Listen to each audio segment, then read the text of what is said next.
Happy Wine Wednesday, everyone. We're running a bit late. Again, as usual, my fault. Please forgive. But we're here. And today I have Ray. Oh gosh, I didn't have my wine glass ready. Okay, what's that? Happy Wine Wednesday, everyone. Sorry about that. Okay, but we have an echo. Hang on. Oh, I know what it is. Here. Maybe. Somebody have YouTube open? Wrong here. But we won't go on and on about that. Does someone have YouTube open for Tian? I don't. Yeah, I had YouTube on, but it jumped from, it was counting down for today, and then all of a sudden it went to some other week where Dan's on. Really? Okay, well, I'll check it afterwards. I had it muted originally, but then it changed itself back to music again. Well, see, it just doesn't like you, Ray. No, I'm just kidding. But hey, anybody in the audience, let me know that you were able. You see us, you hear us. It's not echoing anymore. I think it's fixed. But anyhow, not even gonna bother talking about my week. I've got my Chardonnay handy, and I've got Ray and Holly with me. Cheryl is still recuperating from a surgery, but she hopefully will be here next week. We wish her all the well wishes, of course. And Chris, we're still trying to get to come back, but he's, after moving and COVID and starting in his new life, we're just happy for him. So he'll be back when he can. Dan also has been crazy busy. Won't go into details of his life, but he's just been very busy. So all of these people will come back, guys, just not today, right? So today's open chat. If you have any questions or want to jump in, anybody who has the link is free to jump in and chat about Francis, how your seahorses are doing, or anyone who wants to jump in. We're still trying to get Kevin nailed down to a time when he can come in and talk more to us about controllers and skimmer process and do that episode. We want to get someone in here to answer the questions so me and Holly aren't just like, what? I'll be the guinea pig. Right. Help me tune my skimmer. Right, but what I'm saying is we need a pro to come in and tell us what we're doing wrong so that we can fix it and you guys can learn. But anyway, so for tonight, Can you make a skimmer do what mine do? Probably not, Ray. You're a genius with the making shit work for sure. Cheers to that. But grab your glass of wine. So tonight's open chat again. We are not on Instagram tonight because I'm still having the computer problems. But so I've got a little discolored background and can't be on Instagram. But we will be back on Instagram next week for sure. And so the only other updates I have is that I ordered copepods and amphipods, and now that I'm live, I have to be prepared and tell you where I ordered them because I sure as shit can't remember. But I will look it up and put it in the comments. Anyways, there was a problem with the delivery, so I did not get the copepods and amphipods yet. And now my question to Kevin and anyone else who's interested in the char chambers, char chambers, is that we had decided I would put it in the copepod, not hatchery. What's it called? What's the word, Holly? I can't think of the word. Not hatchery, but culture. Well, mine are in a Tupperware, so right. I don't know what we were looking at. Sorry, we were looking at me using the second donated char chamber in a copepod culture. But the thing is, that's it. But the thing is, I was thinking. Tian, you guys should all go watch Tank Talk with Tian. I think it's Fish Tank Talk with Tian. But anyways, I'll try to put a link for that in the description too. But she has covered how the char chamber has worked in the copepod culture. So I was thinking either of doing something, and Ray told me his opinions last week. We all discussed this last week. And if you want to know about char chambers, just under my YouTube, search for char chambers, and you'll see not only the interview with Brian from Aquachar, but also the interview with Robert King, who created the char chamber, which I'm now testing and I'm loving so far. But with the set, so I got two. One's in my 40-gallon all-in-one. The clarity, the pH. There's a video coming to tell you how much I'm enjoying it. But I was going to do the second char chamber in the copepod culture. I know I'm rambling, guys, but I'm getting there. But now that this male has tricked me 500 times, but I'm 99.9% sure he is pregnant. I'm really thinking that it was a sign that the copepods and amphipods didn't show up, and I'm thinking of using it in the fry system. So, yeah. And Andrea said, "Hey, Andrea." Andrea said Tian recommended Dinkins Aquatic Garden to me for phyto and copepods. Thank you. Hey, Tian. I was just telling them they need to go watch you. I was explaining, Tian. I'm going to do it more quickly and succinctly without rambling. But Tian, I was telling them that you've already covered using the char chamber in a copepod culture and in cultures like that, and shown the benefits. Everybody needs to go watch. Tian, if you could put a link to your page, I would be happy to share it, because she does an excellent coverage of this. But I was thinking maybe it would be better for me to use the second char chamber in the fry system, just to see. I mean, I'm going to do some real tests, because when I have so many fry, I could keep one in my usual setup and one in a char chamber setup and kind of compare the differences, since you've already done the copepods. If he doesn't have fry again, I'm just going to find out where the copepods are or amphipods and do it. But in the meantime, I'm just thinking that might be a cool experiment. Obviously, I'm not a scientist, guys. I just tell you what works for me and what happens. But Tian, give me a link so I can post it in the comments. But yeah. Anyhow, now that I'm done rambling, tonight again is open chat. So grab your glass. Anything you want to chat about, seahorses, tanks, filtration, flow, whatever it is, ask your questions in the comment section. If you already have a link, you're welcome to join. And in the meantime, Holly has some updates for us, correct? Yes, I do. So, first of all, last week we were talking about my K1 being stuck Right. in the nitrite cycle and taking a long time to process the nitrites. So, Heather from Seahorse Corner had suggested I try this. So Okay. I was curious. did, picked it up at Petco. It is expensive. It was like $16 for this little bottle. But I added it, and about I'd say the third, fourth day, I was gone a day over the weekend, so I didn't test my nitrites every single day. But on the fourth day, they went to zero. And so now I'm at the point where it's probably they're at 0.5 now. I added more ammonia. This time I just went to 1 part per million, because the K1 is going in an already established sump system. So I don't feel like it has to process a ton of ammonia like the 4 parts per million I accidentally started it at. Right. So I added the ammonia to where it got to 1 part per million.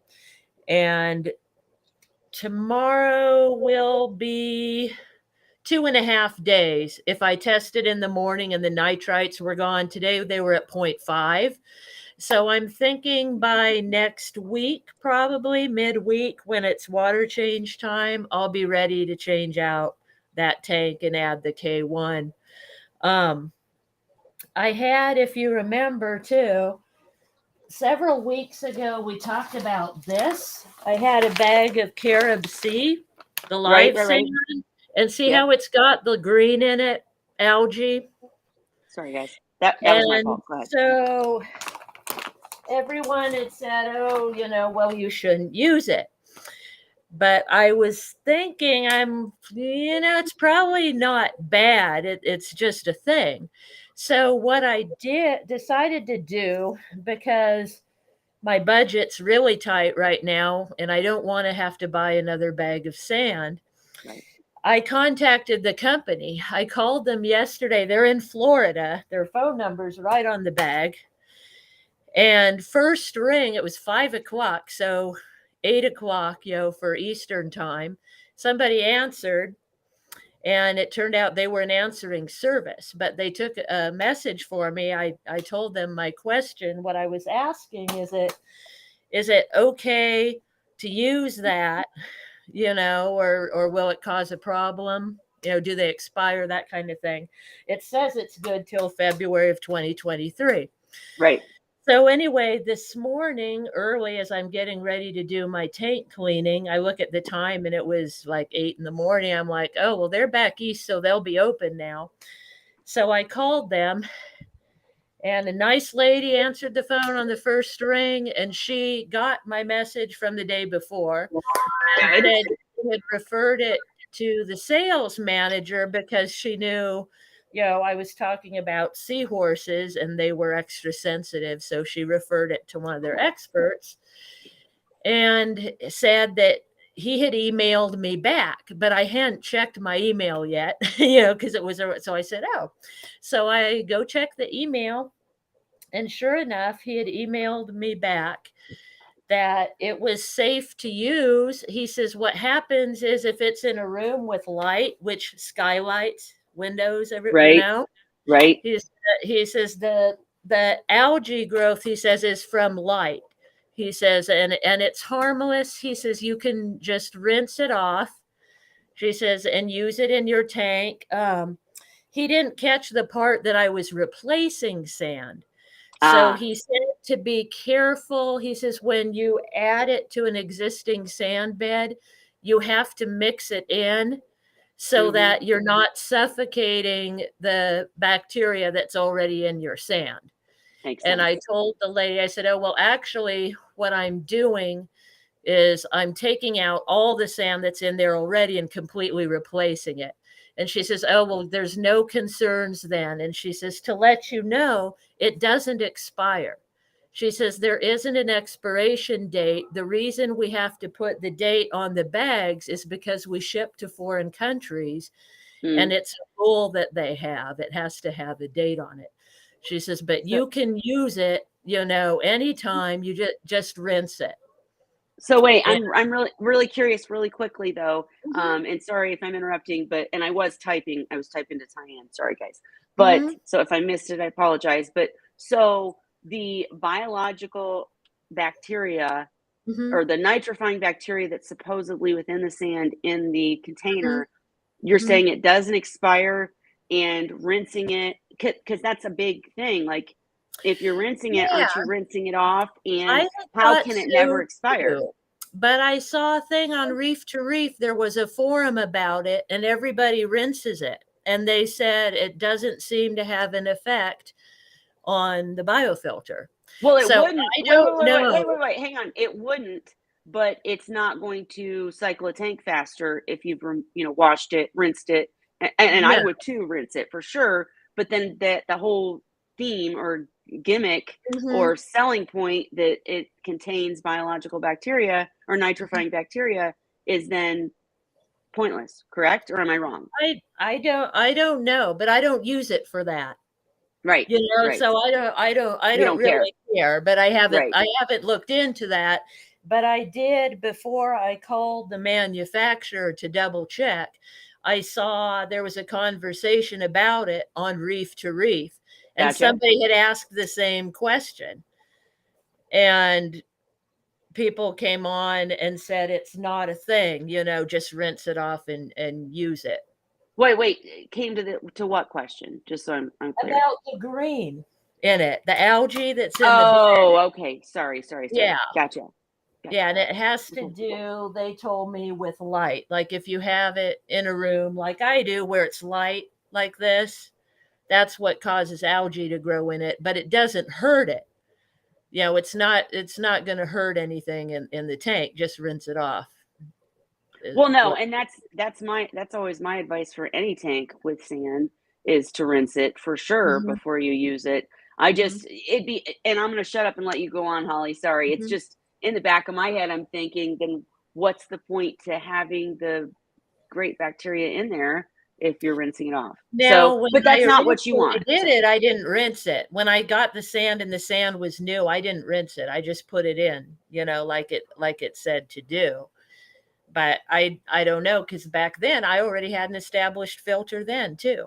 Right. So I don't really know the difference. So that's my question to anybody watching this or who watches this later is, have you ever used the sand that claims to have nitrifying bacteria, good biological bacteria within it? Have you ever used it without rinsing it? And if you have, did you have more algae issues?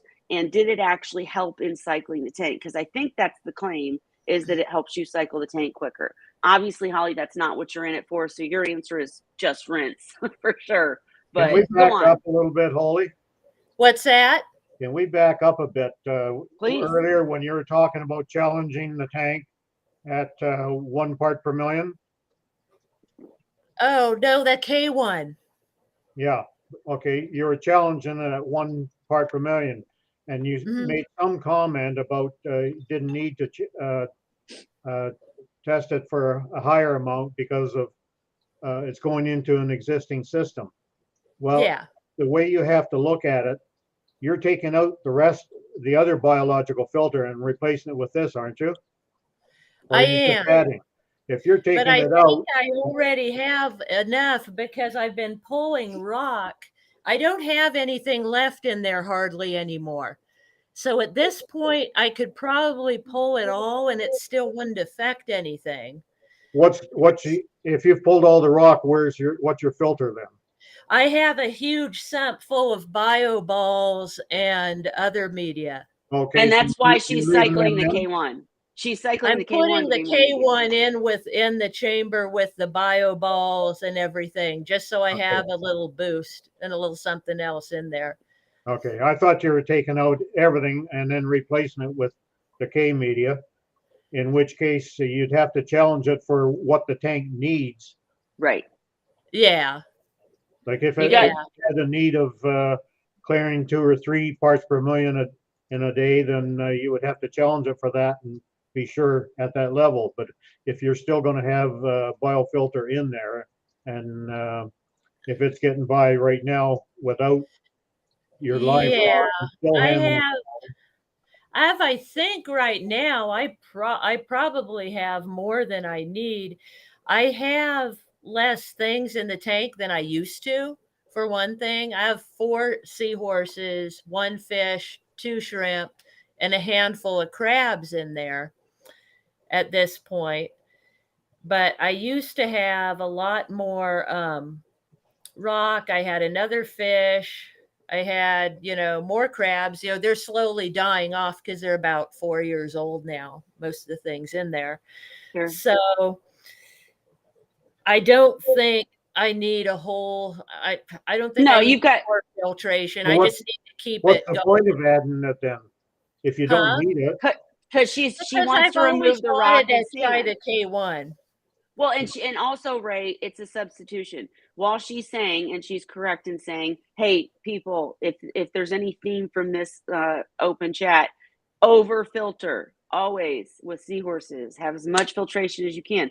But she has a sump with other filtration methods, but the tank had rock and sand, maybe not sand. She'll tell you again. But bottom line is, Holly and I have come to the conclusion, we're not scientists, but we kind of feel like when you have rock in the tank, there's more um, opportunity for algae. Okay, nuisance algae. So she's removing and plus, depending on your goals, if you're just trying to breed or you just want your seahorses to be color. Holly, I know you're looking like I want to say it. I'll tell you the right way. But my point is, she is substituting the K1 media in to replace the rock. She doesn't need either one, probably because she already has so much filtration in the sump, bio balls, etc., big skimmer, etc. But she just is trying the K1 to see if there will be any difference and if you can have a tank with absolutely no rock that runs well. when you say you can't have too much filtration, that to me has nothing to do with the biological filter. Okay. The biological filter can only build up so much. It can build up to the True. level the tank's producing. So you can't really overdo it and have it stay overdone. So overdoing the filtration is more into the mechanical or chemical aspects of it. I do not disagree with you. I'm just saying that anybody out there that watches this that wants to take the rock out of your seahorse tank or take the sand out of your seahorse tank or whatever, when we're talking about this, I'm just merely saying, remember that Holly has additional biological and mechanical filtration in her sump. That's all I'm trying to say. But I get your point, Ray. You can't what he said is true. You know what I mean? There's only whatever the organics in the tank, that's the bacteria will match it. The amount of good nitrifying bacteria will match it, because if there's nothing for them to, I always say eat, they don't eat, but you know what I'm saying? If there's not enough for them to absorb, consume, however you want to say it, mutate into the next whatever, bottom line is then that extra bacteria will die off. but having extra means that you can make changes that Holly's making. Holly, what do you want to say? Thoughts? Okay, so anyway, so once that's cycled, it'll go in that sump. And then on a day I have free once it's cycled, which is probably Wednesday because that's my tank cleaning day, then I'll switch out the tank. So what'll be happening is the seahorses and everything will spend the day in buckets. I'm going to completely empty out that tank, clean it out. I have to do a lot of scraping because I've got coralline algae and stuff in there that I can't reach. Has a big hood on it, and the top is also not completely opened. It's got like windows in the top you have to reach. So it's hard for me to get in there and scrub. So I have to take it apart and do that. So I've got to do all that. And then I'm going to do part sand and part bare bottom. And I liked Ray's idea about using the baking dishes to put sand in. So I got a couple baking dishes at a thrift store for cheap, some Pyrex dishes. But then I said I had an idea because I use a lot of this stuff. Yep. The acrylic stuff. And I have pieces left over, like that piece right there. So I can have my husband cut it to fit in that tank and have maybe an inch high or so and section off that part of the tank to put the sand in. So I don't, because I didn't like the baking dishes were just too thick of glass and handles and not exactly the right shape. So I'm like, I think I'll try it this way and try that. I can't wait. I can't wait to see how that turns out, because the two things that I'm thinking negatively about that, because I think it's a great idea and I would try it. I've used so many makeshift things. But number one, I'd be afraid that my seahorses would not be smart enough to realize that there was something there and keep hitting themselves in the head. They already run into stuff. Are you kidding me? But I don't think you're talking about like full tank wide. The other thought I had was the flow. How's that going to affect the flow and all that stuff? But if you're just talking about a piece that stops the sand from going, like as deep as the sand, and then that's I different. have I got this because you showed us a few weeks ago your pump. I found one. Yep. Love it. So it's got this awesome. It's heavy, dude. I was surprised. The pump was only, I think it was like $29 or something. But it's got this nice heavy duty thing with all the little adjusters. It came with a big roll of tubing. Yep. Plus, I have tons more tubing and all that stuff. But if you remember when I was showing mine, suggested and run air lines into all the decorations, so it'll keep the detritus out of there. So that's going to be part of it. Awesome. And real quick, while she's going further, Tian, we'd love to hear, because Tian said she has used the sand without rinsing it in clownfish and reef tanks. So we're curious, did you notice increased algae? Did it help with the cycling? All that stuff. Go on, Holly. I'm sorry. I just wanted to throw that out there. Yeah. So anyway, and the last sand I added live sand was a year ago, about a little over a year ago, because I replaced my original substrate with that. And I did add it straight from the bag, like they said. But of course, I already had, it wasn't a new tank. So I can't tell you, if it helped the biofilter or not. But I will say I never had any problems with it. And I could probably still use the sand I've got, except I don't want to have to go through it for bristle worms and all that kind of thing. Because I don't have that many, but I've had a few in the live rock, and I see them now and then in the sand. Not a whole lot, but I know there's some in there. So I want to make sure everything's gone and fresh and new. Makes sense. And I will just say on my end, the reason that I ask these questions is because, again, guys, no one here's a scientist. We can only share our experiences and what has worked. And we're going to talk about char chambers again in a minute. I saw you, Robert. Hi. But I was going to say the only tank that I didn't rinse the sand, the only 2 tanks that I did not rinse my sand was number 1, my reef tank. And I had hella problems with that Cruz had to help me figure out.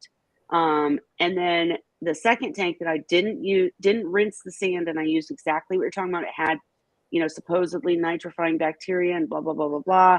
I used it in my reed-eye tank, and that is the tank that ended up with black, hairy-looking algae growing out of the sand, literally. I've got pictures if you'd like to see them, but it was crazy. It looked like black silk coming out of the sand, and I cannot definitively say, oh, well, it was something in the sand. I can't do that, but it was the only thing that was different from other tanks. So that's why I ask. And I'm glad to hear that people don't have those problems. But go ahead. I haven't had any algae in the sand, but I sure did in the rocks. So they're going. Right. And I don't have an algae problem in my grow out tank. It's all artificial. It's bare bottom. All the same filtration. It's got bio balls and stuff in it. I never have algae in that tank other than just the bit that I wipe off the glass once a week. So it is a much easier way to do it. But again, guys, I got to keep jumping in and being devil's advocate here. There's nothing wrong with wanting, creating, and keeping up a tank that does have rock, that does have coral. We saw the 300-gallon a few weeks ago. You've seen my 29-gallon that was in the magazine. I mean, you can do it. It's just more work. Holly wants less work. I liked it for a while. I have to say I did like it, but it's just too labor intensive for me to keep up at this time in my life. So the other thing is getting to be summer here. So I changed the grow out tank a bit, and I can probably show you. I don't know if Show us. I don't know if you can see. So it's got lids now, which I know normally you're not supposed to cover a tank, but here I kind of have to because it's going to be bug season. And I have a black light in this room, and moths love it.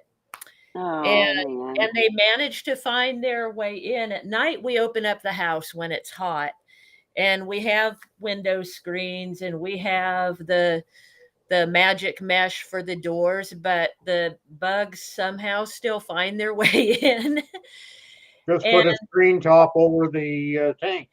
Yeah, and then the moths come in, and after the moths come the praying mantis. Right. So one day I had like 20 praying mantises in here. And so what I did was I did this in my other tank too, but it has a cover, a custom one. So I put in at Walmart, they have these little power head pumps, and it's got an air tube that you can put air if you want. It'll suck air in, or you can plug it up. I just used one of those little valves that you use on airline to open up and close airline, let the air through. I used that to control airflow on it. So I'm getting, more water movement in the tank from that. And then the acrylic tops, my husband just cut for me with his jigsaw, and they don't fit exactly. So there's still air getting in there and stuff, but it'll keep most stuff out of there. Which I understand, because in my house it's dust and spiders and shit. I get it. Oh, yeah, all that here in the woods. But Ray, I wanted to ask Ray, because I think Dan has talked to us before about the fact that the reason most people don't want to cover a Seahorse tank is because of air exchange. Is that Yeah. correct, or am I Correct. saying it wrong? And Yeah. why would you prefer? I mean, like, what are you supposed to do when you're avoiding bugs? Well, screen will stop the bugs and it won't block as much airflow as the plastic or the acrylics and that. Screen does block air, believe it or not. Mm-hmm. Stand in front of a patio door someday when the wind's coming in and open and close the door and see how much difference there is. There's quite a Right. difference, but it's still putting a screen over the top, like a fiberglass screen fitted over top of that tank will allow more air in, so you'll get a better gas exchange then. So, Putting ahead. an air supply to that power head, as you talked about, Mhm. what comes in that tube probably isn't going to be sufficient to get enough Mhm. air supply in there to get enough air gas exchange to keep your pH proper. Oh, I'll have to Seahorse check Corner. it. I Wait, do that. My display tank has always been covered, and I don't have any problems with it as far that as was that was my next question for Ray, and I just want to say, Seahorse Corner. I would put up your comments, but I don't want to forget Andrea's, because we got to go to Andrea's after we talk to Holly. But Mhm. Seahorse Corner said no lid keeps pH up too, which would be a good thing. Mhm. However, like Ray, that's my big question is, obviously we don't advise covering a tank, but Holly's done it. It hasn't caused problems. Can't you, like, if you're in an enclosed box, can't you create more gas exchangers? That is the problem, that you're not getting outside air, you're just recirculating what's in it? I mean, do you have any idea about these things? You talking to me now? Yeah, yeah. I get lost when the conversations get going there. Sorry. The way, I it Go ahead. doesn't matter how you need fresh air coming in. Just Okay. the same air going around is not going to do it, because as it starts making its changes with the carbon dioxide and so on, you're going to decrease the oxygen that is supposed to be doing that reaction with at the water surface. And when you decrease that, that means you're not going to get as much exchange, and then your pH is going to drop. You want the fresh air, like you can pipe in fresh air from outside through a tube or something, but still, if bugs can come in there, they're still going to get in the tank. So you have to block it off somehow if you have that bug problem. But you still need to get fresh air from somewhere. Now, Yeah. if you've got a sump on that tank, Yes. and if it's not Yeah. covered, maybe the system as a whole is getting enough from that system and the kind of movement that's in there. I don't know. Absolutely. No, But I absolutely think agree. that's Wait, part wait, of wait, it. wait. Hang on. I just wanted to say real quick that in my reef tank, we realized, and this is a reef tank, not a seahorse tank, but in my reef tank, when Cruz Arias was helping me figure out the problems in my reef tank, we figured out that because there are smokers in my house, the windows don't open, and we didn't have the tank covered, but like the whole house is like this big box, right? You can't, there's no air coming in aside from central air. And so he had me run my skimmer line out.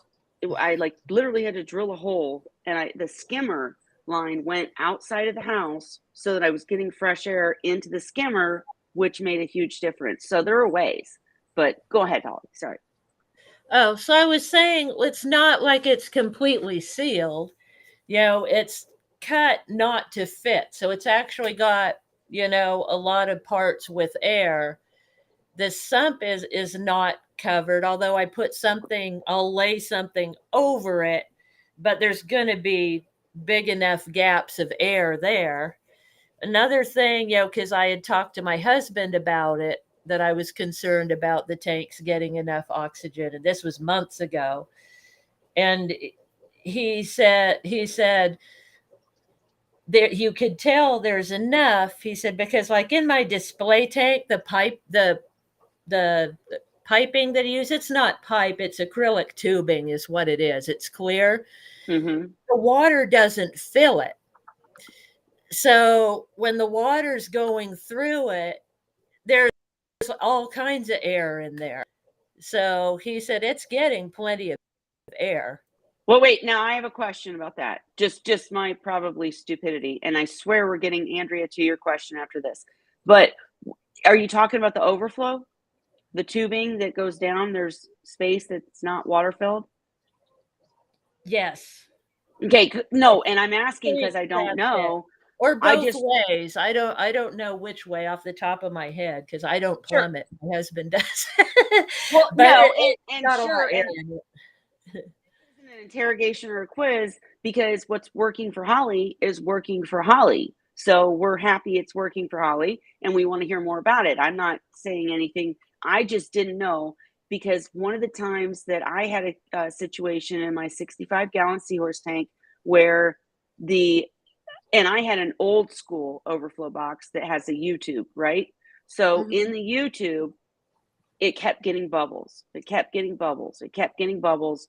And then even after I realized that I didn't have enough momentum going into the tank to handle the going out of the tank, and we raised the flow, I still always saw it wasn't pure, filled with water. So I'm just curious about that. That means there's more air in the tank than you think? I don't know. I What is don't it? know. No, it just means that when it first goes over the overflow, before it gets to the U-tube or the overflow part, the motion, it's like when you pour water into a glass, you can have some water in it already. You pour more into it, you're going to see bubbles forming. And when it goes over your overflow, from the tank into the overflow and before the U-tube, the bubbles created there get drawn up into the U-tube. And then if the flow is not high enough to carry them right through the U-tube, they collect at the top there, and eventually it'll gather enough to stop the flow. Right. But it's a case of adjusting things. Like both the ones that I have, it took me some time, but eventually I got it set up so that I don't have that bubble problem anymore. But right, you got to. Sorry. At one time, no, at least once a week, I had to stick an airline up there and suck out the air. That wasn't. Sorry, I made a really bad gesture. I was talking about airline, nothing else. Anyways, that was U-tube. We were talking about airlines, all right? Anyhow, but no, I hear you, right? And that was my question. But I think that in Holly's situation, it's completely different. I just try to bring things up so that anybody who watches that's new. It's not going to be covered all the time, only when the house is open for the night. Exactly. So it's not going to be like it's always covered. Now, the display tank has a cover built onto it. And it works. So I don't really have a choice, but it's about that much taller than the tank. So I guess, air's getting in somehow. I've had it going 4 years old and they're okay. So I guess it's all right. So it just shows that they're, obviously Holly's doing well. You guys, I always say this stuff because if someone new watches and says, oh, I can cover my 29-gallon tank without a sump and, everything's going to be cool, that's probably not correct. Whereas Holly has a completely different situation and you can make so many things work, when you know what you're doing. That's all I was trying to say. So Holly, did you only have a problem if your pH is going down, or oxygen levels go down? But if your pH is always 8 or slightly above, then you don't have to worry about it. Right. And then I do want to get to Andrea's question, but Holly, I don't want to cut you off. So what other news? What other stuff? I think there was only one other thing. So I found these on some website. I don't remember what, but this works good for the intakes on practically everything, like on your power heads and stuff. So it's called a pre-filter sponge. Oh, yeah. And I bought them last year. I found them on some website. They were only like $1.30 each. So I bought like 20 of them or something and just keep them on hand. But so that's what I use to cover up the intakes on stuff like that I'm using in the tanks, just so tails don't get in there. Yeah, you should, if you get a chance as we're talking, send me or post a link to the one you found so that I can put it in the description or comments. Oh, because where that's I great. bought them? I have Yeah. no clue. It's been over a year. Like Right. I said a long time ago. That I would say Google it and they'll come up. They're from Fluval. They're for the Fluval Edge Aquarium. Looks like it's got a picture of it on there. And Ray showed us some on a different date too. Yeah, no, I hear you though about not remembering. Oh my God, But you yeah, guys. they're just like a little. See, it fits my And it finger. works though. It's a sponge. It lets the water in and it doesn't, it Yeah. stops any, tails. The only thing is you got Absolutely. to rinse them off because stuff will stick to it. So every couple days, when I'm doing my siphoning out food and stuff, I have to clean, like in the display tank, it'll get algae stuck to it that it's sucked up and start to get clogged. Right. And Seahorse Corner said she loves those. She uses them for fry tanks and she rubber bands the top. Mm-hmm. I need more explanation on that, Seahorse Corner. What do you mean you rubber band the top? But I see anyways, where it joins the thing. Like you stick, see, it's gotcha. got a hole. You stick your intake into the hole, and mine has never been loose on it, so I've never had to rubber band it, but I could see doing that if it doesn't fit the intake right. Right. Well, I just have to say, between my gestures when I'm at Airline Tube and Holly's gestures with that, I'm going to need all of you guys to defend me to YouTube that this was completely above board. Nothing bad we're talking about here. Hey, and Holly, we can come back and talk more about the things you're talking about, but I do want to make sure Andrea gets her answer or question answered. So she said, can we talk quarantine systems protocol? I've only purchased from Seahorse Savvy, but my LFS has some gorgeous local captive bred seahorses the other day, but have no clue if it's worth it to buy local and quarantine myself versus the $40 shipping from Seahorse Savvy. Thoughts? Is she going to mix them with the Savvies? Probably. Why would that be a problem? Well, coming from different breeding sources, I wouldn't trust it. I wouldn't risk it. I did too many things like that many years ago, and I learned the hard way. It will work out sometimes. Most times, you're going to have at least some troubles, and you could lose either the Savvy ones, or you could lose the LFS ones, or you might lose all of them. So here's my two questions, and I want to hear Holly's thoughts too. But my two questions are: number one, what if you wanted to do that, and they were both claimed to be captive bred? What kind of quarantine process would you use? Because this is different between mixing different species, mixing wild caught and captive bred. That's very different than mixing two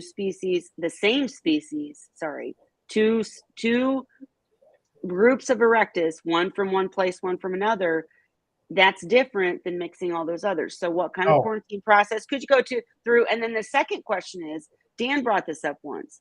What's incredible is, most of the seahorses that you do see at pet stores these days are from Seahorse Savvy, Seahorse Source. They're selling them to these stores. So there's a good chance they are Seahorse Savvy seahorses. So go ahead. Right. The thing is, if they aren't, unless you know that they're from the same breeder like Savvy, then you have to assume they're from different breeding sources, and as such, the chances of them having different pathogens that they've grown up with are pretty great. We already know that seahorses don't do well once they're exposed to pathogens that they haven't grown up with. Some, the immune systems on some seahorses, just like people, they're better with some and others are worse. Now, if you put those together and they don't have, if all the seahorses aren't in the top range of immune capabilities, then you're liable to have problems. And more than just liable, I would say almost always you're going to have some problem, the degree of which will depend on the seahorses themselves. So wait, I do want to know, if you wanted these new seahorses, They looked healthy, and it said what the quarantine process. And I just want to point out that the Seahorse Corner said Seahorse Savvy doesn't do wholesale now. Just asked her the other day. So please let me correct myself. I didn't know that she had stopped doing that. I just knew they had in the past. But good to know. So they aren't from the same breeder. But Ray, does the fact that they actually go like, okay, let me think how to ask this, because when I sold my bred seahorses to a store, I had a real problem because they wanted to put them in a tank that was connected to all the other tanks with all the other fish, whether they had ick or whatever. It's all one system, and so they're getting the same water. And I have to commend the Reef in Indianapolis. The Reef is the name of the store, and they literally built a separate system for seahorses for this exact reason, because they would buy captive bred. They keep them separate from the other fish in the system. They weren't on the same sump. How does that affect your thoughts, Ray? And then we got to go to Holly. Well, it's similar to the fellow that did the shipping for me for my seahorses. If it wasn't somebody able to pick up local, I wouldn't give them to him to put in his store because he wasn't going to have something separate. So I did the bagging and everything here for anything that I sold for that had to be shipped. I took them to him. He took the bags as they are and packaged up everything and shipped it without ever seeing anything in his system. Now, I had problems with people, especially out west. They were getting some seahorses. What was it? J&J Aquatics or something? I forget now. Out Western Canada. And then they'd put my seahorses in with them, and then they'd have problems. Yep. Well, I had problems initially. Like I started 19 years ago. So I would say for the first 5 years, anytime I mixed any, I always had problems. Gradually, I realized that what was going on, especially I think I was talking with Dan at the time on seahorse.org. And we figured that that had something to do with it. So once I stopped mixing them, most of those problems disappeared. And it wasn't a case of just mixing species.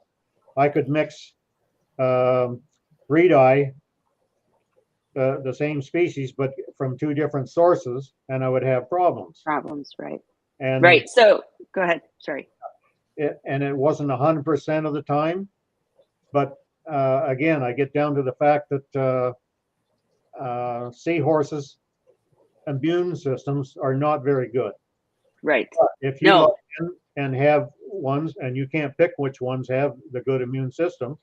So, but if you look in and have ones with a very robust immune system, then you've got better odds of this working for you.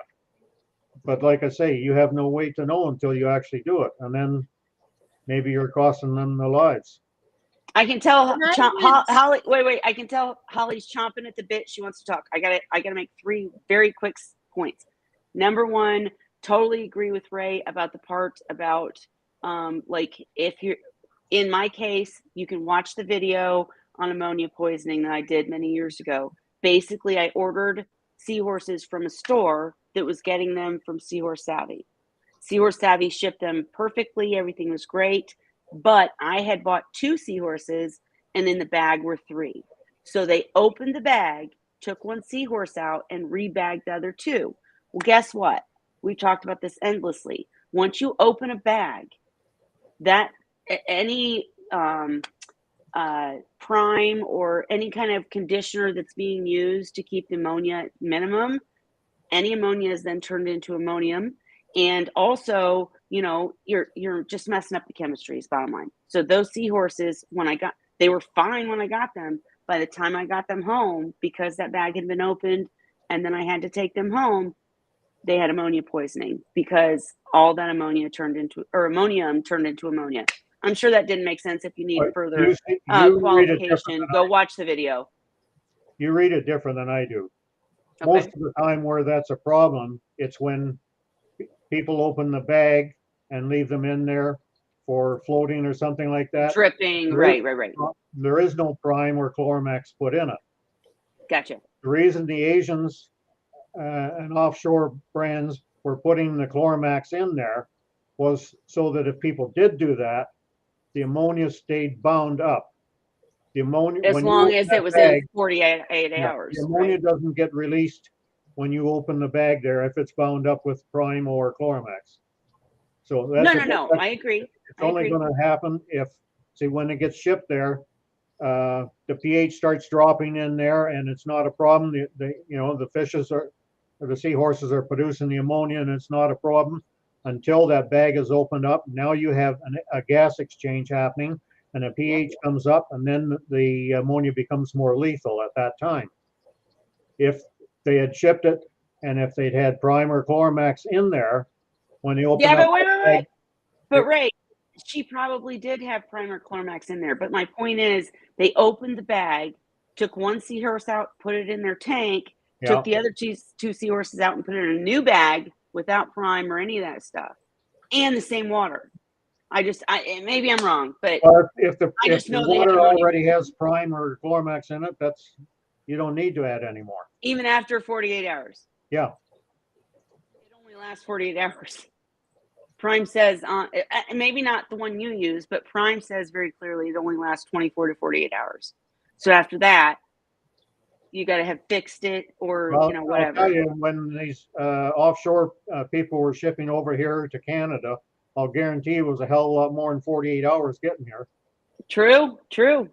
I mean, who knows? And what was the other thing I was going to say? The other thing I was going to say was, I can't remember. Holly, what were you going to say? Sorry. So I was just going to bring up, so Andrea mentioned they're at her local fish store that gets them from a local breeder in Charlotte, North Carolina, and they're kept on the sales counter. So they're not mixed in with other systems. There you go. But I would still say, because they're from a different source and they're in a different tank, I wouldn't mix them right away. I would quarantine them. Yes. And watch them for the same reason. I have 2 seahorse tanks and I don't combine the two. I don't move seahorses back and forth between those tanks. I use separate equipment for both of the tanks just in case there's something in one that can get into the other. I think it's just safer because you don't know until maybe you've watched them for a while. So, I mean, my seahorses originally came from Seahorse Savvy, and I didn't quarantine them. I just put them in the tank. But so how long do you quarantine a seahorse if you were to do like her and get some new seahorses from this store? What's the quarantine procedure? Personally, I don't believe in quarantine. Oh, Lord, Ray, you're killing me. No. Go ahead. Let me explain, please. Okay. Yes, sir.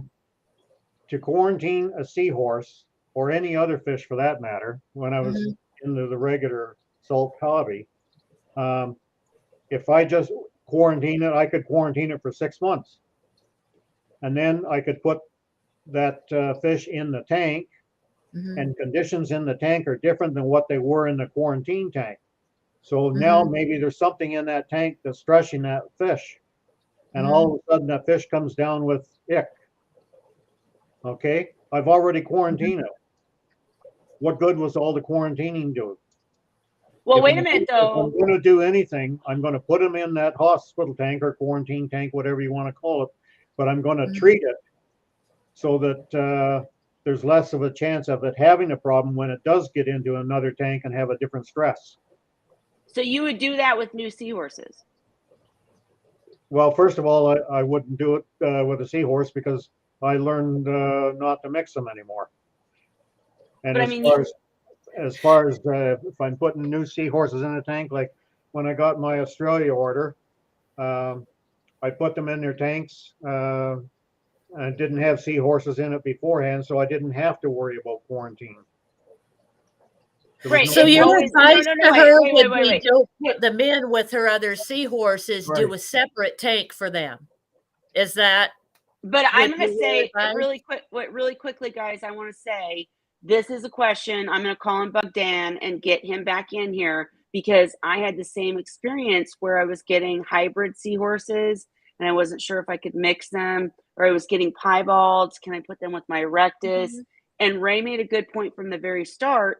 If you're buying them from the same source, that makes a huge difference. Yep. But when you're talking about quarantining seahorses from a new breeder or source, I still think I think the reason to quarantine is not to all of a sudden see these diseases pop up. That would happen if you're quarantining. If that if that seahorse has been in a tank that the sump is combined with other fish and it has ichnid gills or it has Vibrio or anything like that, typically if you quarantine the seahorse for a month or whatever, you're going to see it.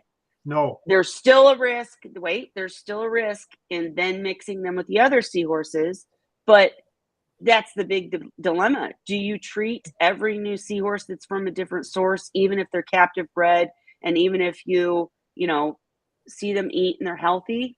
I'm borderline on this one. Go ahead. No, I'm as interested far as to I'm hear what concerned, Cheryl says too, because Yeah. doesn't she have a combination of Seahorse Savvy and Ocean Rider horses in the same tank, I think.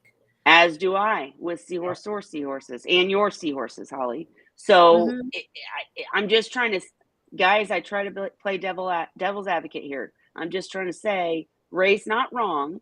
If you're capable, definitely either buy all the seahorses you want to begin with and have your tank ready for them, or if you're going to buy new, it is the best bet to set up a separate tank for absolute sure.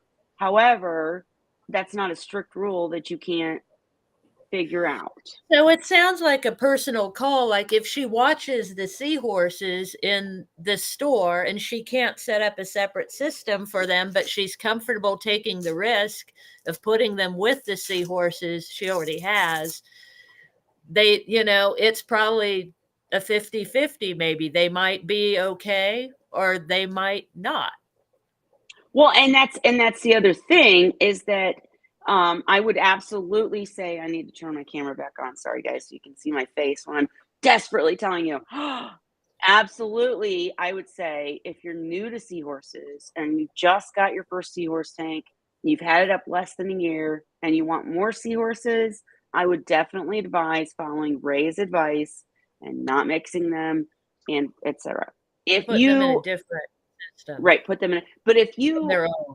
have been doing seahorses for more than a minute and you understand them, like I swear to you guys, I claim Seahorse Whisperer, and I know that sounds silly, but my seahorses talk to me. I swear they do. They tell me when they're pissed. They tell me when they're happy. They tell me when they're hungry. Well, they're always hungry. But I'm just saying, I can read my seahorses. I know when something's wrong. So once you get to that point, then if you do mix seahorses, you're going to tell the second something's wrong. And you're more likely to be able to fix the problem if there is one, if you know your seahorses and can read them. That sounded really crazy, but I mean it. I mean what I'm saying. And yeah, stick with Alyssa, Andrea.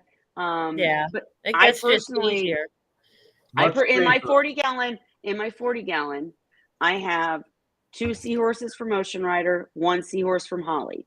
In my 65 gallon, I have 2 seahorses from Dan and 2 seahorses from Ocean Rider.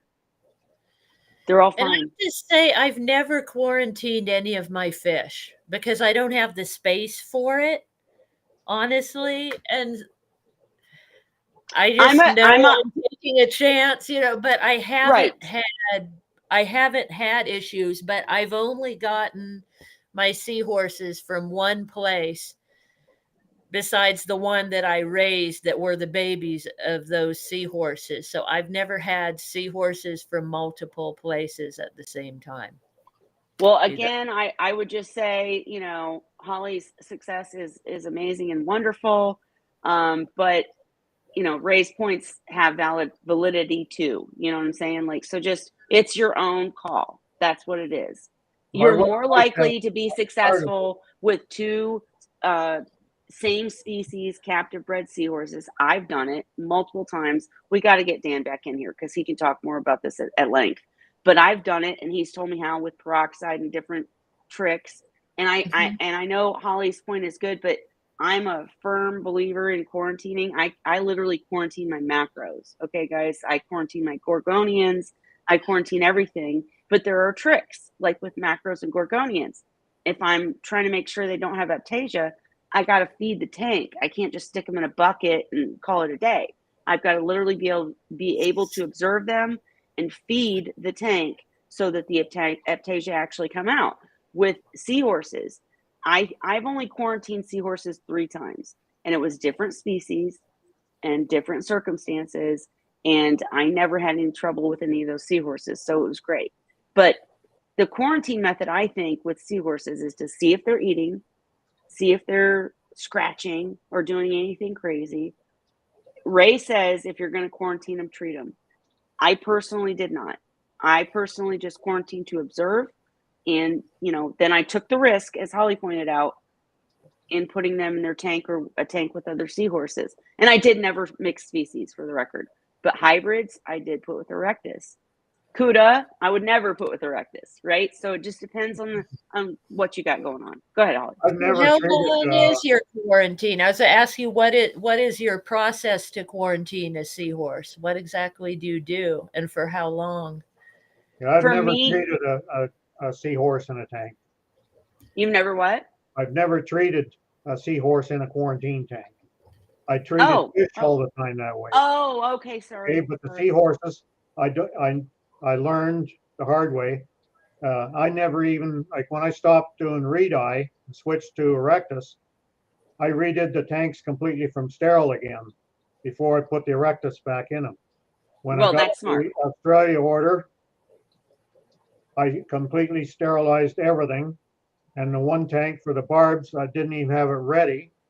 The one tank, I did have one tank ready, but I screwed things up and couldn't use it. So then I had to start one from scratch. But it would be, for me, it just got to the point with the problems I had in my earlier years. I learned that if I wanted to maximize my chances of keeping them the longest and the safest, then start sterile, keep it sterile, don't do any mixing. Agree. I just say these things, Ray, again, for anybody out there who's not looking to breed, not looking for long-term, like this isn't a 10-year plan. They just want a seahorse tank. You can do it. You can make it work. All of the things we talk about are the good advice if you want it long-term. I just try to play devil's advocate. And Holly, to answer your question, in my case, it does depend on what we're talking about, whether we're quarantining macros, gorgonians, seahorses. The seahorse specifically, For seahorses specific, the most recent quarantine I did was with the Cuda, the orange and the yellow Cuda. And I did the piebalds also. No, I didn't. Well, they went into it. Anyways, for me, it's more about observation. So I don't have like, oh, you have to go 3.5 weeks or you have to go 6.5 months. I don't have that. But basically, I fed them, I temperature acclimated them without opening the bag. I think there's a video. I'm pretty sure. I'll try to link it. But I temperature acclimated them without opening the bag. And once they were acclimated, I opened the bag, I scooped them up and put them in. It was a quarantine tank, though. It was all fake stuff. And it was one I planned to do huge water changes on, like a fry tank that didn't have a sump or a system. So I watched them, and at first I fed them. And the first day, they were very picky. That's not unusual. I was like, whatever. And then I watched them throughout the week, and they started going after the food more. And I learned that they were a type of species like the Barbori that went over after the eyes. So that's what I'm saying. My quarantine is more about observing. If they had started scratching, and I'm gonna actually answer the question in 10 seconds. But okay, Ray. But if they had started scratching themselves on stuff, that would have been a sign. If they're about a week, though, it sounds like. Oh, no. I'm sorry. I was rambling, but I wasn't done. So in the first week, I'm kind of really paying attention to feeding. Then I think with the Cuda, I went 3 weeks of observation. Okay. And when you're observing for diseases, you should go longer, for the record. But with me, I was getting them from Seahorse Source. I knew where they were coming from. They were different species that I hadn't kept before. So I really kind of quarantined them to learn their behaviors and learn how they ate, learn what they look for, you know, see if there was any scratching, etc. But I got them from a source I trusted. So that's kind of not fair to the conversation. But bottom line is that's what I would look for in quarantine. If they started scratching, that would be a whole different thing. If they started flicking, if they started using their tail to flick their gills, totally different circumstances. But for me, 3 weeks to a month for seahorses is plenty. Just observe them. I want to say, I think Marina in Australia, I remember from way back her mentioning that she does that too, I think, Yeah. with seahorses for about a month. I think she said kind of the same thing. If I remember, Well, exactly. It's a long time. But I know. Marina, you need to get back in here and chat with us. And Ray's not saying anything wrong. Like, I never mixed species because I just wasn't willing to risk it. If you're willing to risk it, whatever. The 300-gallon tank we watched a few weeks ago, Daniels, that had all of those freaking seahorses everywhere. They were all the same species and from the same place. Mm-hmm. So I'm just saying, I'm a huge advocate of quarantine. I know Ray's not, but also because I think Ray, back when you started, you were dealing with the difference between wild caught and captive bred. No, right? we never had wild caught No? here in Canada at the time. Okay. Now, mind you, all we had was what they called the tank race. They're coming from Vietnam and so on. Mm-hmm. And yep. they were raised, they used to have them in great big huge cement vats. Mm-hmm. And the water was piped in from the ocean and pumped into these vats, and it wasn't treated, wasn't properly filtered or treated or anything. So it's probably not much better than wild caught, but right. They were at least trained to eat on frozen. So that's the advantage they had. And then it went to net pen raised ones. Yep. Then eventually we started getting the reed-eye in. I'm trying to think of the name. Oh, there's a place Dan got some sometime when he needed them from. And they used to raise them in tanks using filtered water from the ocean and that. And they used to have just great success. And their reputation got so much that the demand for their product got so high they couldn't provide all the seahorses that were being asked for. Wow. They ended up jobbing out and getting in seahorses from other places around them, but they weren't grown the same way as what they were doing themselves. So once that quality dropped and people started having problems, they lost all that business. Yeah. Or a good portion of it. So they ended up worse off than what they started. But it's, fortunately though, for a lot of people here in Canada at the time, we were able to get them before they had the degraded product. And it worked out well. And it got so bad, some of the stores were getting the damn things in here, and they were selling them as blunt tails. They'd have a oh my God. after them that had seahorse tails that got eaten up and eroded, and they'd lose the end of their tails. So they sent them in and called them blunt-tailed seahorses, like it was a separate species. That's so sad. Just a big con job. Aww. Right. And thank goodness things are better now, at least for now. No, as much as what we did back then. Like when I got into the trade, it was still, you got to have low flow and everything. Right. And we didn't understand things like dissolved organics, how that was affecting the amount of bacteria growth in there. And we didn't fully understand why we were getting that bacteria growth. The fact that the water was degrading, and even though all our tests showed everything good, it was still water as far as keeping seahorses in a captive bred tank. Well, and that's Ray, that's a fantastic point because Andrea, I know I've talked to you on the side, we're friends, but you know, for the audience, like when a question like this is asked, we really should have asked, how big's the tank?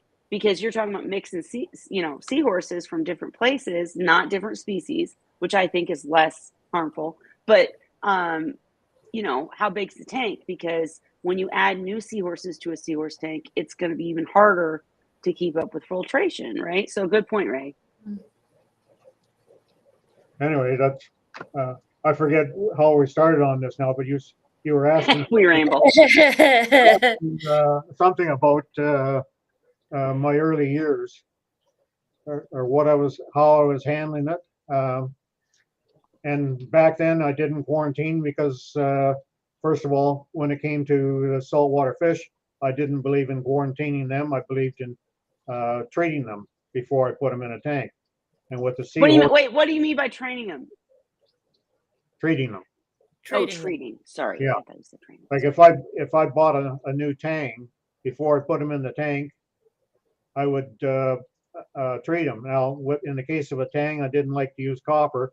I would put them in hypo salinity and take it down to specific gravity of 9.5, and leave it there, because the yuck can't survive at that point. But you got to leave it long enough to get through the cycle until there's no more left.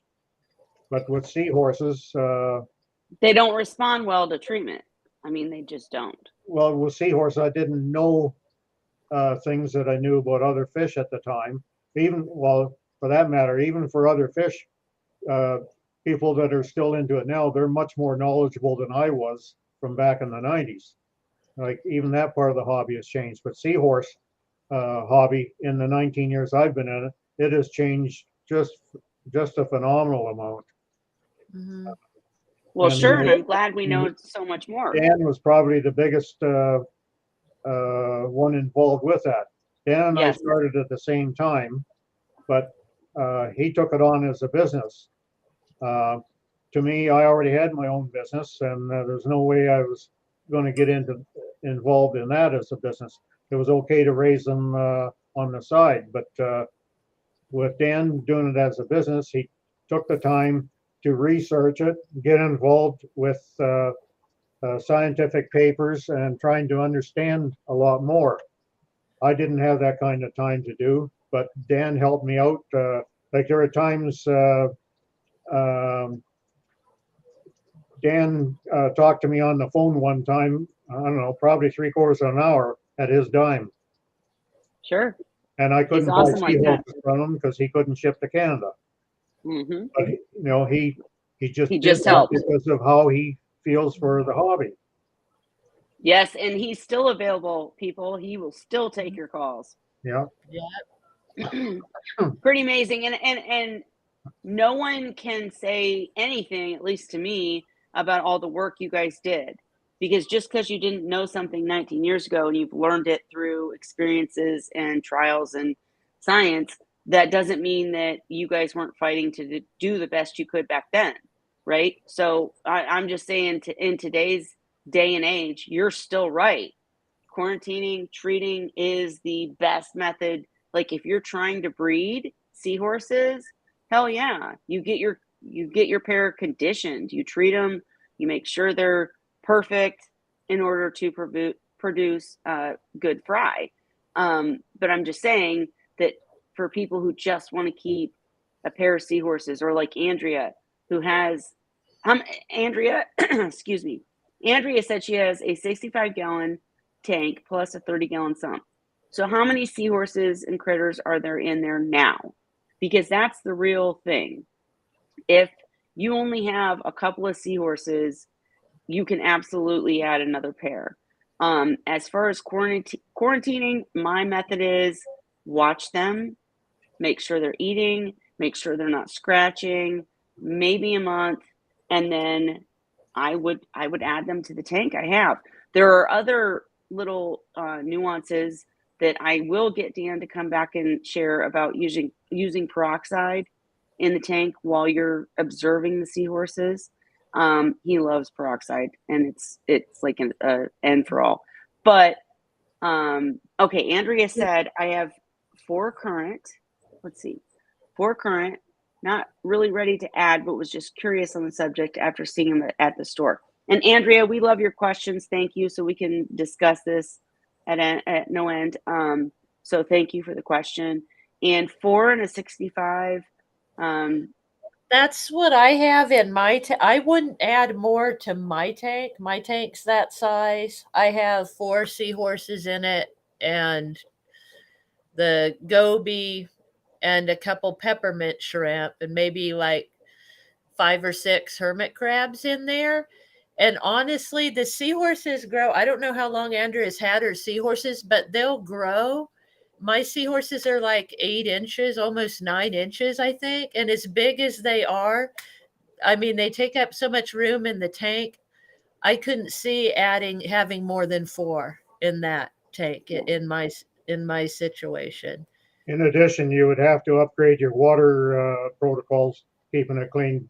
2 extra mean heavier load means either your equipment is going to have to be upgraded to take care of it, or you're going to have to manually do more. True. But another thing I just want to comment, actually I have 2 comments I'd like to make. First one is never buy a seahorse as an impulse purchase. Mm-hmm.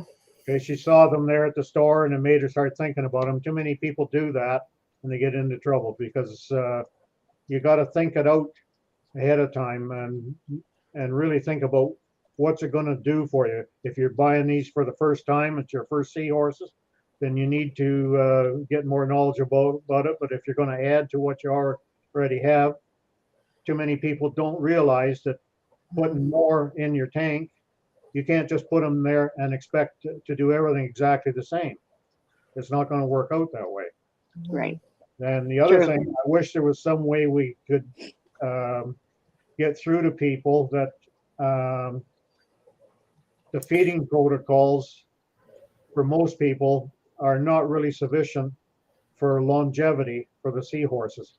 If we could get them into understanding that their systems will be much more robust and able to handle problems if they feed less, more often.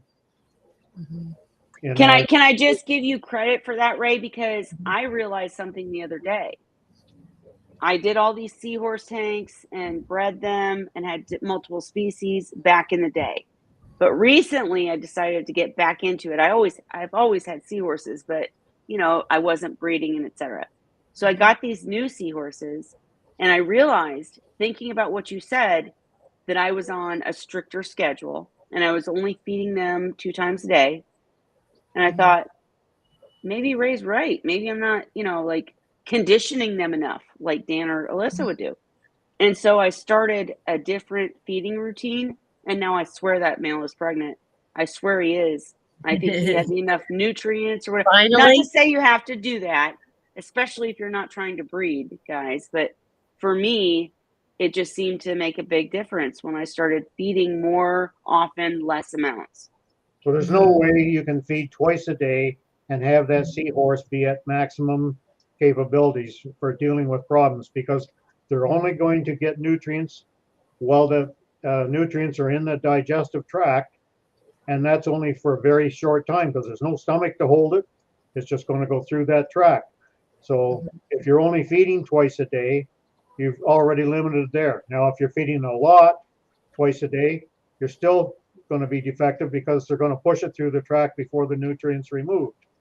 Right. So you want even a half an hour is going to make a difference. It's not ideal, but if you can feed half an hour to an hour apart in the morning, 2 feedings before you go to work or something, and then feed again when you come home, and then a few hours later before you go to bed, that kind of thing. The seahorse will gradually build up their own immune system, so that when you do screw up, and most people are going to screw up at some time in the hobby. Sure.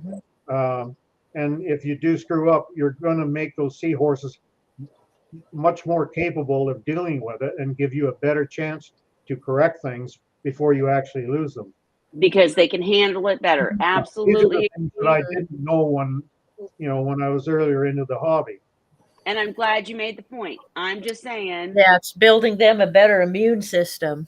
Yeah. Right. But I'm just saying also, you can still have seahorses and work and only feed them 2 times a day. Ray is pointing out how to make them the happiest and, if you want them to breed, etc. But you can't, he's right. He's absolutely right. I'm just saying you still can have seahorses without 6 feedings a day. I'm I just wanted curious to say to that. know how many are fed only 2 times a day and make it to the 5-year mark.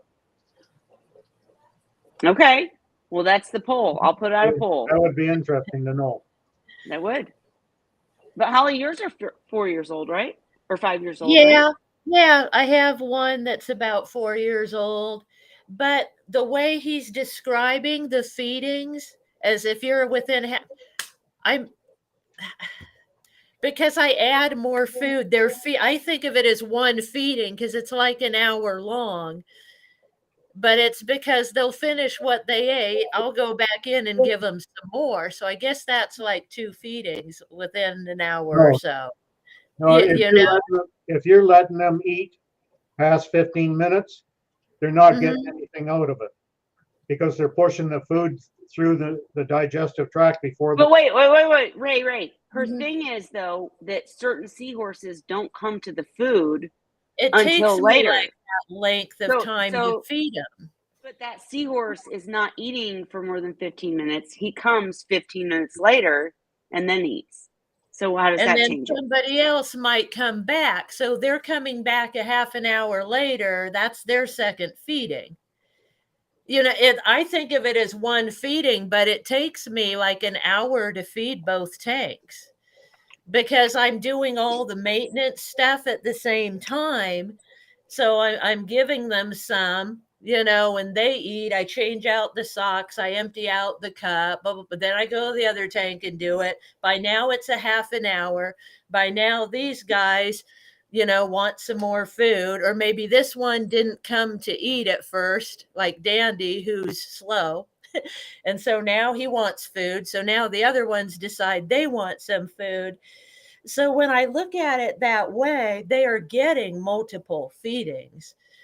Well, It's just I do it on a they're all, schedule. So and they're for already my finished time, eating it's what a you put long in time. first. They're already finished eating what you put in first before you're putting in more than, eh? Yeah, yeah. So I'll look and say, oh, they're done. Here comes some more.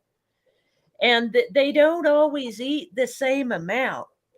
It's hard for me to judge what to put in because there's some days they eat more than other days. Like if there's a lot of hanky panky going on that morning, they're not going to be that interested in breakfast. I might come back and feed them later in the day. It's Well, I it's want to say the on my schedule's end, here too, so they're not eating. The is always the same because I'm always here in the morning, right. but my afternoons are always different. So they're not eating at the same times in the afternoon. They're eating when I'm here, Well, you know. all I was going to say is that I've had tanks describing what both of these 2 fine people have said. Basically, I've had a seahorse tank where I could feed. They attacked it. Erectus attacked the food, and then within 10 minutes, the pump would turn it off, and there would be no more food left because I had scheduled it and figured it out how much they ate. But I mean, it was 10 minutes and it was done. I've also had a seahorse tank where they're pickier. My Barbori tank, I had to feed them one at a time, one piece of mysis at a time, because they would not eat it off the ground. I've also had in the reed-eye tank, they were ferocious eaters, but they would have kept eating if I had not They're stopped it all after so many minutes. individuals They're too. individuals. In my Yeah. display tank of 4, I have one female that will go around to eat out of every single dish and eat with every other seahorse. There's another seahorse in the same tank that he'll be done quick. He sits at one dish, he eats what he wants to eat, and he leaves, and he's done in 5 minutes. There's another seahorse that doesn't show up till everybody else is done. Right. But I do So want, every single one is eating differently. They're not all gung ho on the food all at the same time in the same which way. is something I had never experienced until recently. All my seahorses did go gung ho, and I want to give Ray a chance to just explain his thought process, because I think that Dan indicated that after 10 to 15 minutes of the food sitting in the system, it's collecting bacteria, right? So if a seahorse comes Right. later, Ray, go Yeah, ahead. you want to siphon it out, if there's leftovers. But I mean, if a seahorse doesn't come to the food dish right away, and I have this problem too, I'm looking for an answer. If the seahorse doesn't come to the food dish right away, she doesn't like the other seahorses, whatever the reason is. In my case, Aphrodite does not like the male in the tank. He harasses her. So she waits till he goes away, and then she comes and eats. But one of the things that Dan made clear is that if the food sits in the tank for over 10, 15 minutes, then it's collecting bacteria, and then they're ingesting anything bad, even more so than just swimming in it. They're actually putting it in their system. Ray? I'll agree with that. Well, I wanted you to give more But detail. at that point, I have to be Well, clear yeah. and admit the bacterial level at that point, at say at 15 minutes, is still very low. Now, if Okay. you let it go an hour, if you still have any food in there an hour and they ingest it, Then then, you're in trouble. Okay. well, not necessarily in trouble. Again, it's Maybe going to the depend chance on is higher. it'll depend on the seahorse themselves, what they're capable of dealing with. But And their immune the chances system and of how something how happening they've are been much greater. conditioned. Sorry, go ahead, Ray. Sorry. Go But ahead. the chances are just so much greater the longer that food is in there and with bacteria in there. Like there are people that don't clean out their canister filters more than say they might do it once a week. Some of them that I've read, or at least I used to read on the org, some of them weren't doing it any more than once a month, and then they wonder why they end up with all these problems. Well, anything that's trapping the extra food and detritus, any mechanical filtration pad or sock, in my experience, I have to do it at least twice a week and more often if I can get myself to do it. I'm born lazy, so usually it came down to twice a week. But I made a point, eventually, I got myself to the point of making sure that I don't overfeed. And I deliberately, like you people, I've had a lot of seahorses that don't eat at the same rate as others. But I found that if I just keep on a certain pattern and only feed that Tough certain love. amount, the others will sooner or later, Figure it out. they're going to get into the pattern and they're going to eat when it's there, or they're not getting it. And They're not going to let themselves starve. that's right. So in other words, Holly and I let ourselves be trained by our seahorses instead of training them. Is that what you're saying, Ray? I understand your kids are probably got you trained. Hey. Well, let me tell you how bad it gets, because Dandy, we all know, has mobility issues, right? So when I feed him, I target feed him in a little seashell with a turkey baster, and he sits there and he's my best eater out of all the seahorses. He'll sit there and clean his plate while I'm feeding him. The only thing is he blows on the food sometimes and it'll come flying out of the dish. And I suck it back up with the turkey baster and give it back to him. So Dandy gets a private feeding. I just sit there and feed him till he's done eating. And I know by heart about how much he eats because I feed him that way all the time. But it's hard for him to get around. And also, he scatters food everywhere when he flutters his fins. Like if he lands in a dish, he'll crash land into stuff and then it goes everywhere. So we've kind of made our little routine where he goes to his dish, and when he's sitting there quietly with his face over the dish, Then I'll put his food in with the turkey baster, and I'll sit there with him and feed him till he's done. Well, and Maybe- you're That way, yeah, but- there's not food all over the dang place. well, the thing is, Holly, you're amazing for taking care of a special needs seahorse. Absolutely. But I'm serious. Until recently, I'd never experienced that. I mean, I'd never experienced having to, with different species, that's a different thing. With Barbori, they had to have special feeding. But any other species, I'd never had that problem until recently. I wonder if it's something I don't know. I don't want to say any, I don't know. Why would that But my start to barb, happen? I had no problem at all with them feeding. And that was broadcast feeding. Yeah. For barbs? Yep. Well, we talked about this a few other shows. I know. It still amazes me.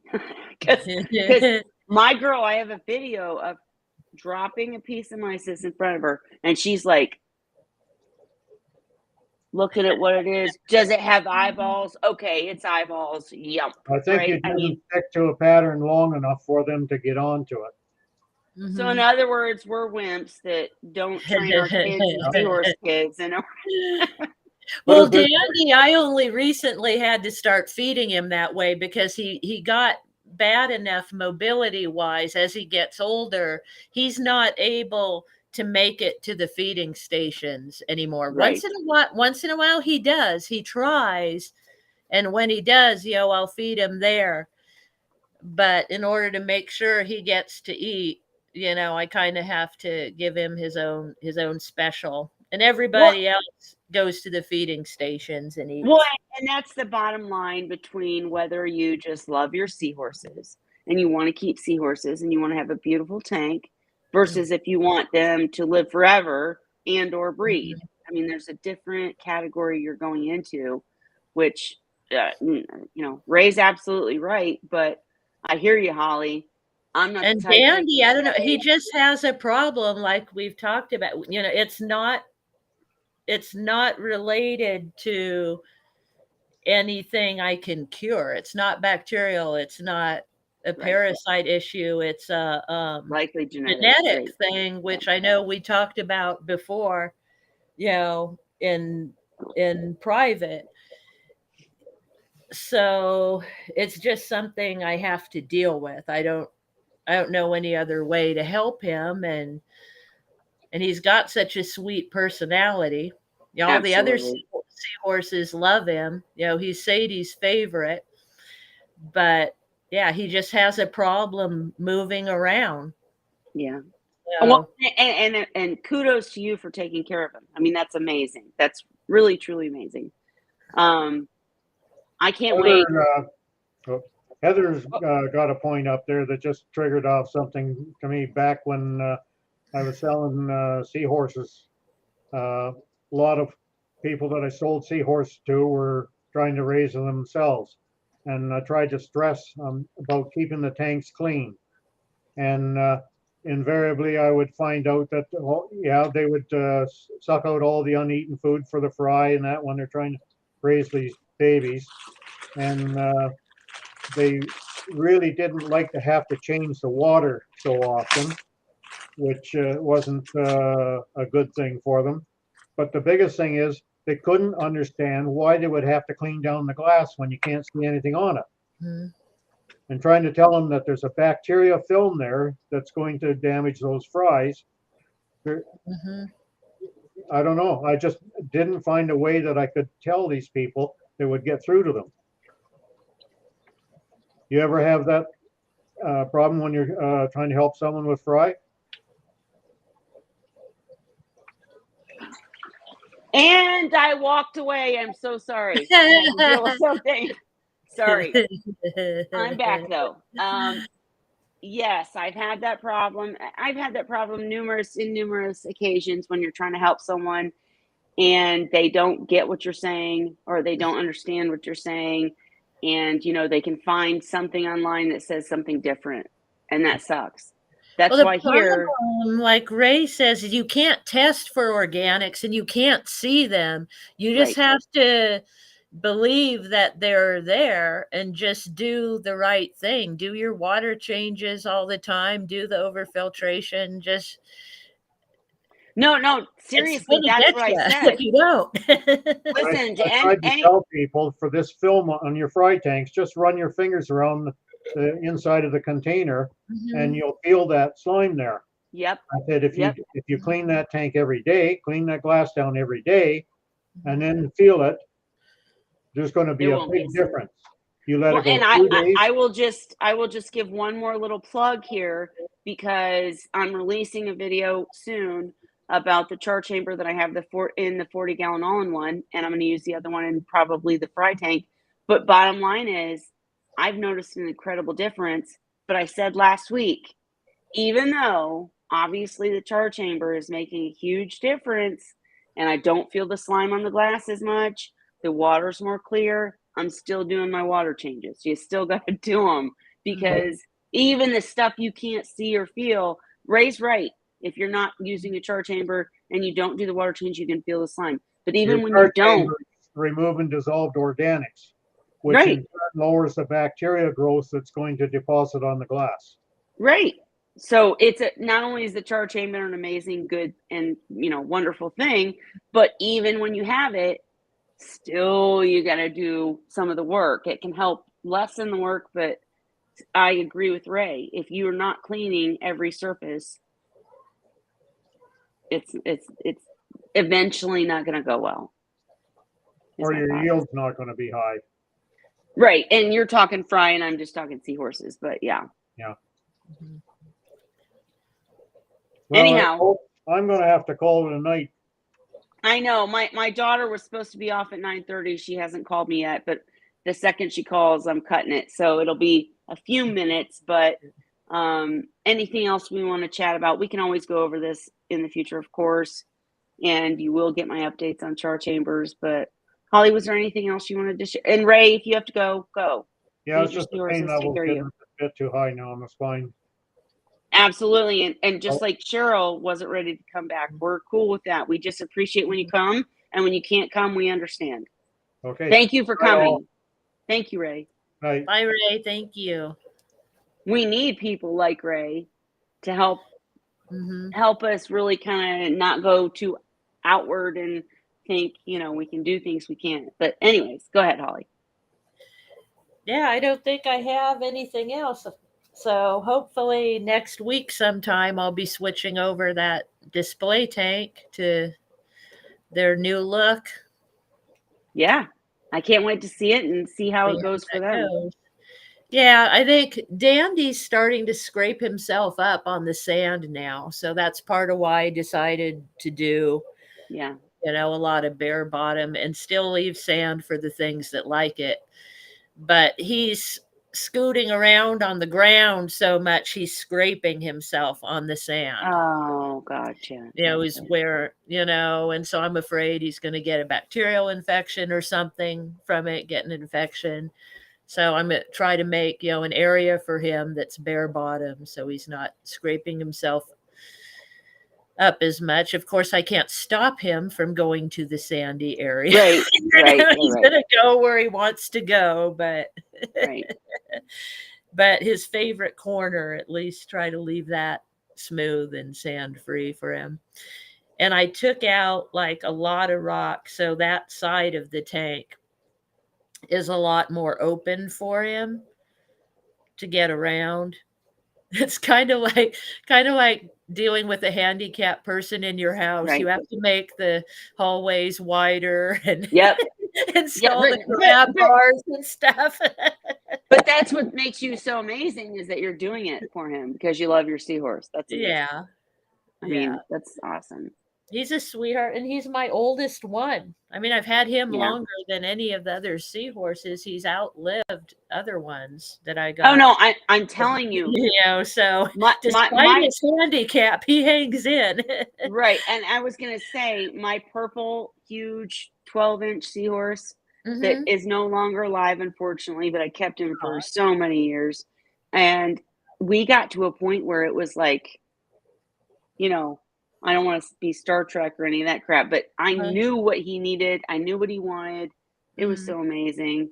I mean, he was such a good seahorse. He gave me so many fry. I miss him so much. But Anyways, and Amber said the best equipment in the world doesn't replace cleanings and water changes. Exactly. No matter Yeah. what, you still have to do the work. You can just minimize it with extra filtration and, ideas like we're talking about.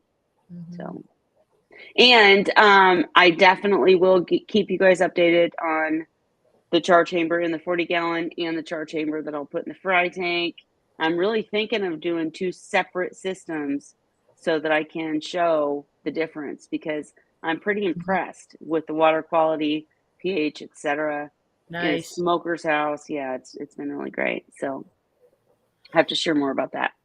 And we want to see more about how the seahorses react to your changes, Holly. I know you post Yeah. videos and you do a great job of sharing what's going on, but I need to do a better job of resharing, because you do make great points.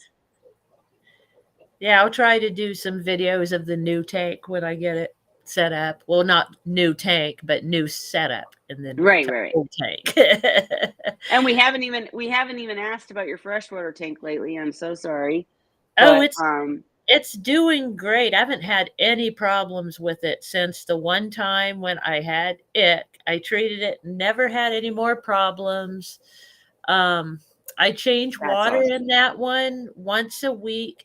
It tends to get high in nitrates still, so I do big water changes, which for it is 15 gallons. It's a 29-gallon tank. So to change half the water in that tank is a lot easier than the Seahorse tanks. Yeah. So it feels like nothing to me. Yeah. So I change out half the water once a week in it and feed them. I don't have to siphon out food. It is the tank that I wanted to do. It's easy. I like that's awesome. They're fun. Yeah, they're fun to watch in there. I have 4 Harlequin Rasbora. I have 2 albino Cory catfish, 2 emerald Cory catfish, and 1 dwarf bristlenose plecostomus in there. I miss my freshwater tanks. They were so cool. I actually bred freshwater angelfish. I mean, oh wow, they're cool. Yeah. But go ahead, sorry. Yeah, so that tank's cool. That one's fun. And then I have the 2 seahorse tanks. We have a huge goldfish tank that my husband takes care of. That's like a 60-gallon. The goldfish, we have 4 goldfish in there that we've had. I think those fish are about 7 years old now, because we put them in our pond when we bought the house when they were little teeny guys. But in all the houses we've lived in, once the fish get to be about yay big, right, harvest time. Yep. And so once they got big, raccoons started coming to the pond. So we moved them into a tank indoors, right, to save them from massacre. So we have 4 goldfish. That's a whole episode. we need to make that whole episode. But no, I just goldfish are cool fish. They're some of my favorite fish. They have such personality, and they're really smart. Goldfish are. And what I would say in response is, people have no idea seahorses. Mm-hmm. Seahorse Corner, back me up. They have such personalities. I mean, you learn the seahorse not by its color, not by its shape, but by how it acts. I mean, you learn seahorse. It's so cool. I love seahorses. Yeah. Now, I have a lot of friends that watch on my Facebook just to see the seahorses and what the drama. Speaking of drama, I was sitting here getting ready for tonight. I had the computer up, and their tank's like across from me, so I can watch it from here. And I saw 2 couples getting together in the tank. But mine are not very smart about it. They're still trying to do stuff on the floor. They're not going for a swim. Lord. So they're like doing the little vibrating thing back and forth and riding around on the floor. And I'm like, I'm probably going to find eggs tomorrow at breakfast. There's gonna be spilled eggs, probably. They got to get their shit together. But yeah, they're funny. But I don't need fry, honestly. I really don't have right. time or money to do fry right now. So Well, there's the ending. My daughter's going to call any second, so I'm going to have to go and call it. But everybody cross your fingers for me that my male is pregnant, because I do want fry. For all of you that don't, I get it, but I want fry. So cross your fingers for me, and everybody cross your fingers for Holly that she doesn't get any right now. yeah, Let's swap you'll it. wait longer. Give them And another year or so. try to get all these ideas we have for future episodes going, but I just appreciate so much that Ray, Cheryl, Holly, Dan, everybody comes so often, and our special guests that come in and share. I just really appreciate all of you and everyone in the comment section. Andrea, there are no stupid questions. I love when people ask questions, because then we can talk about it instead of just, sharing what's going on with their own tanks. So appreciate all of you. I am going to call it for tonight. I'll talk to you, Holly, in the after party. But thank you so much to everybody that came. Let's say cheers. Happy Wine Wednesday. Cheers.